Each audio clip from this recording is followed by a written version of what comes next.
আজকের ভিডিওতে আলোচনা করব আপনাদের একটা কনফিউশন আছে, সেই কনফিউশনটা দূর করে দেবো। অনেকেই আমায় প্রশ্ন করেছিলেন যে অ্যাকচুয়ালি কজন বিদেশিকে মোহনবাগান সই করাতে পারবে বা ACL 2-তে ইউজ করতে পারবে, সেটা নিয়ে আপনাদের একটু ক্লিয়ার করে দেবো ব্যাপারটা। নেক্সট যে বিষয়টা হচ্ছে ডুরান্ড কাপ নিয়ে দু একটা কথা বলবো, আর অ্যালবার্তো রড্রিগেজ মোহনবাগানই সেটা নিয়ে কথা বলবো, আর মোহনবাগানের প্র্যাকটিস নিয়ে কয়েকটা কথা বলে নেবো এই ভিডিওতে। প্রথমে যদি ডুরান্ড কাপে আসি, তো ডুরান্ড কাপ কোথায় দেখানো হবে? ডুরান্ড কাপ দেখানো হবে সোনি লিভের অ্যাপে এবং সোনির কোনো একটা চ্যানেলে, এক্স্যাক্টলি চ্যানেলটা আমি জানি না, তবে সোনির কোনো একটা চ্যানেলে দেখানো হবে। ওই সোনি 10-2 বা সোনি 10-1 কোনো একটা চ্যানেল, সেটা ওরা ফাইনালি জানাবে, তবে সোনি লিভ অ্যাপে মোবাইলে দেখা যাবে। আর একটা বিষয় হচ্ছে ডুরান্ড কাপে মোহনবাগান, কালকেও বলেছি যে কীরকম টিম নিয়ে খেলবে, এটা নিয়ে একটা কনফিউশন কিন্তু তৈরি হচ্ছে, আগেও হয়েছে।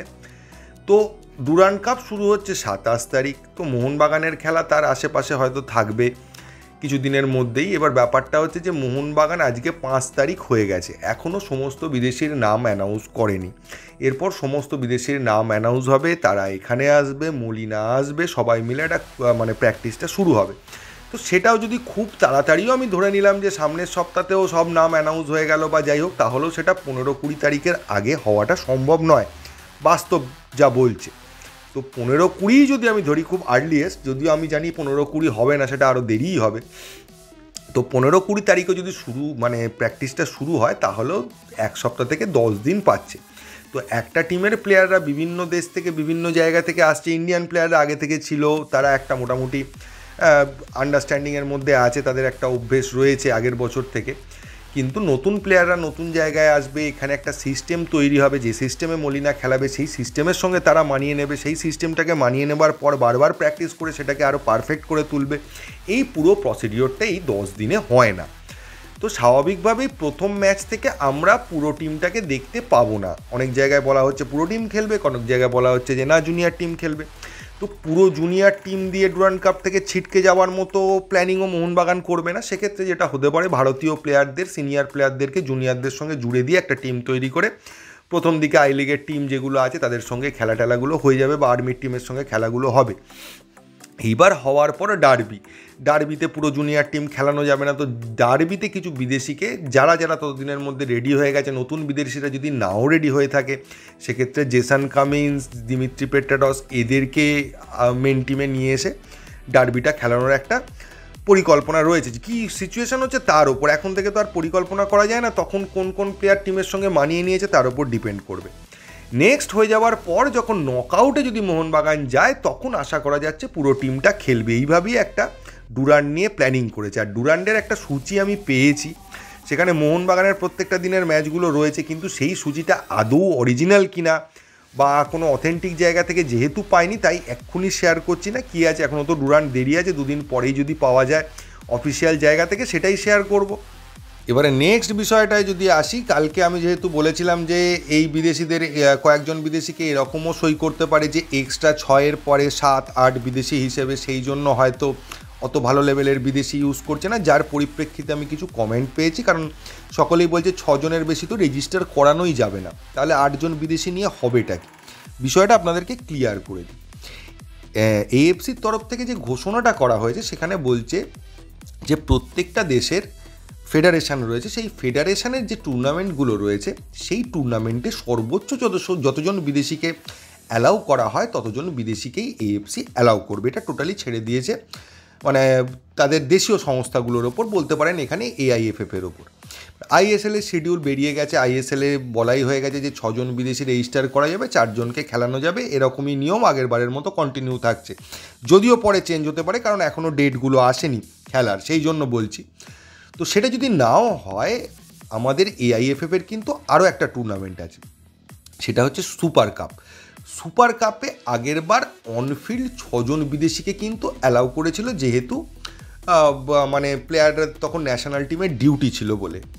তো সেই রকমই যদি AIFF সুপার কাপের জন্য 8 জন বিদেশিকে রেজিস্টার করার কোনোভাবে পারমিশন দেয়, তাহলে কিন্তু মোহনবাগান আরও 2 জন বিদেশিকে রেজিস্টার করতে পারবে এবং টোটাল 8 জন বিদেশিকে নিয়ে ACL 2-এ যেতে পারবে। এর একটা অপশান কিন্তু এখনও পড়ে আছে, কারণ সুপার কাপ নিয়ে টোটালি ডিটেলস কিছু আসেনি, ডেটটা অ্যানাউন্স করা হয়েছে, তার রুলস অ্যান্ড রেগুলেশন হ্যান ত্যান কিচ্ছু আসেনি, এবং সেটা কি হতে চলেছে সেটা কিন্তু ক্লাবেরা জানে, আমরা জানি না, আমাদের কাছ পর্যন্ত খবর পৌঁছয়নি, কিন্তু ক্লাবেদের কাছে চলে গেছে, কারণ তারা বিদেশি রিক্রুট করবে সেই অনুযায়ী।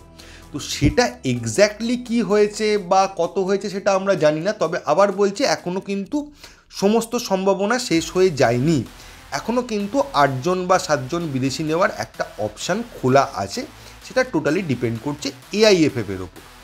তো বলতে গেলে এখনও একটা চান্স আছে, এবং সেটা এআইএফএফের ওপর ডিপেন্ড করে আছে, এআইএফএফ কি ডিসিশান নেয় তার ওপর আমাদের ওয়েট করতে হবে, এবং মোহনবাগান ম্যানেজমেন্ট আশা করি সেটা জানে এবং সেই অনুযায়ী বিদেশি রিক্রুট করছে।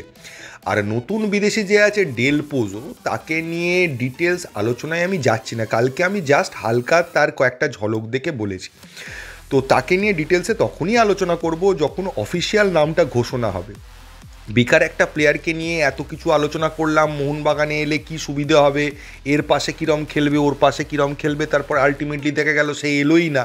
তো বেকার সময় নষ্ট করে কোনো লাভ নেই, আপনারাও ভাববেন যে এই প্লেয়ারটা এলো, এরম সেট হলো টিমটা, তারপরে আবার মনটা ভেঙে যাবে, দূরে নয় আবার অন্য কেউ আসছে। তো এইটা নিয়ে এক্ষুনি মাথা ব্যথা করে লাভ নেই, তো ফাইনাল ঘোষণা হোক, তারপর সেটা নিয়ে আলোচনা করা যাবে। এবার এই ভিডিওটা এডিট করতে করতে মোহনবাগান ঘোষণা করে দিল যে অ্যালবার্টো রড্রিগেজ মোহনবাগানেই আসছে, তো সমস্ত কিছু ফাইনাল হয়ে গেছে। তো অ্যালবার্টো রড্রিগেজকে নিয়ে আমি আলাদা করে ভিডিও দেবো কালকে, যে তার স্পেশালিটি কী, তার খেলা কি একটু দেখতে হবে, তার একটু বড় ম্যাচ দেখতে হবে, তারপরেই তার সম্পর্কে আলোচনাটা করা যাবে। এতদিন যা দেখেছি হাইলাইটস দেখেছি, এবং সেটা দেখে যেটা জেনারেলি প্রথম ইমপ্রেশন হয়েছে, প্লেয়ারটা খুব অ্যাগ্রেসিভ প্লেয়ার, মানে ও অ্যাটাকে চলে যায়, দুমদাম ট্যাকেল করে দেয়। তো প্লেয়ারটা সিডিএম পজিশনেও খেলতে পারে, সেরকম একটা ঝলক দেখতে পেয়েছি, ব্যাকেও খেলতে পারে। তো মনে করা হচ্ছে যে সিডিএম কাম সিবির কথা আমরা ধারণা করেছিলাম বা আসার কথা ছিল, এটা সেই প্লেয়ারই। তো দেখা যাক আর কিছু জানতে পারি কি না প্লেয়ারটার স্পেশালিটি নিয়ে, দুর্বলতা নিয়ে আর কি আছে, সমস্ত ডিটেল পেলে কালকে সেই ডিটেল নিয়ে আবার ভিডিও দেবো।